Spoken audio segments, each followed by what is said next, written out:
Thank you for joining me for another quick hits conversation. I would love to have you talk to me about what leaders can do to create an environment of inclusion. Who would like to start us off? I can happily tangent on this one. All right.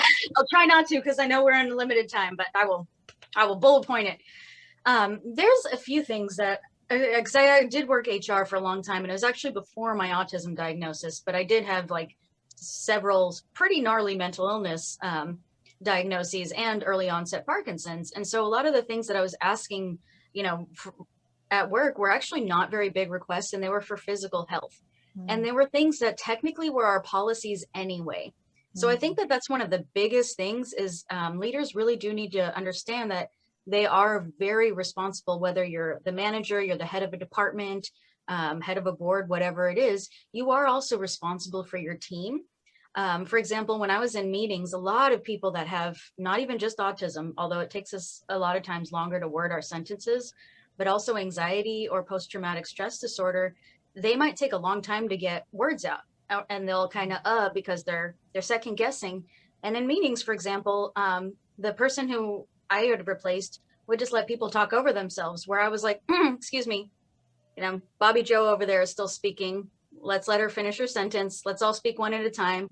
Also, some people, if they felt like they weren't being heard, they would be like, I'm going to be louder, even though it's unprofessional. And I'd be like, excuse me, indoor voices for everyone, or please leave. And if I didn't get listened to, or if they didn't respect that, then it was a write-up. And I've noticed that in a lot of work environments, there's favorites, like really obvious favorites. And I know a lot of people are going to be like, no, I don't. Yeah, you do. And those people can do anything. Like they could murder the boss and his dog at work and wouldn't get a write-up. And then there's other ones that get, crapped on for everyone. So, and in nowhere is this a policy, because that's actually against the law.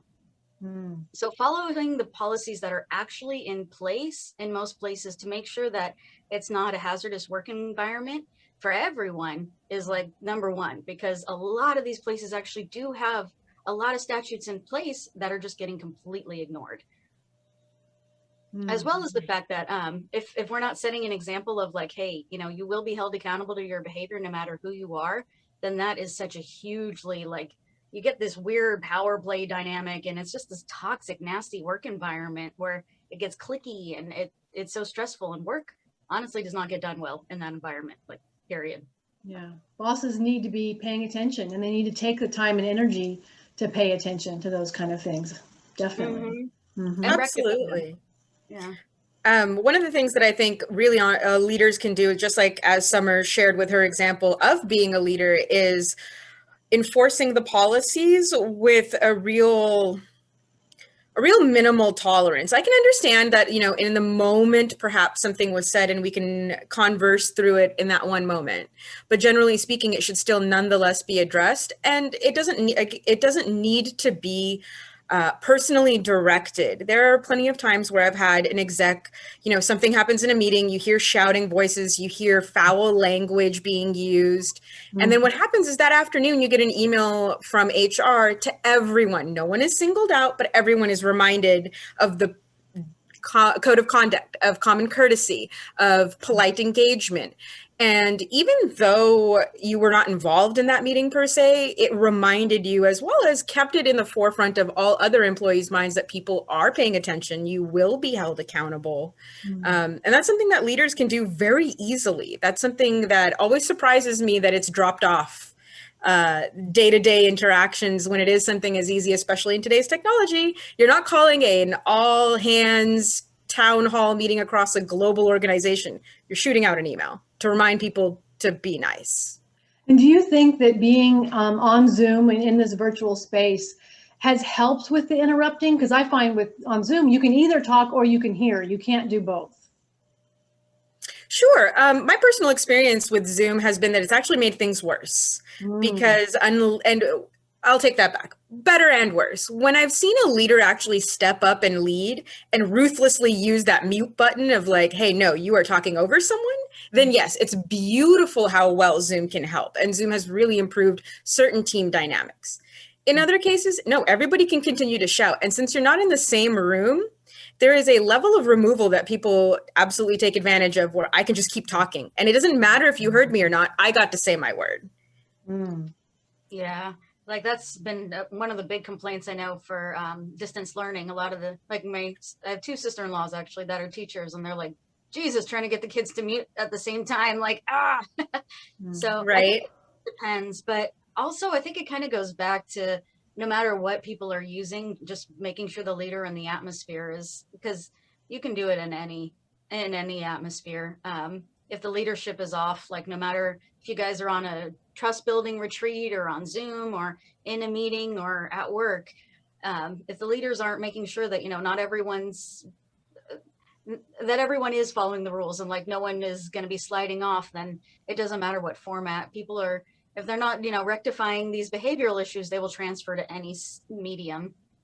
So how could, let's kind of change the view a little bit.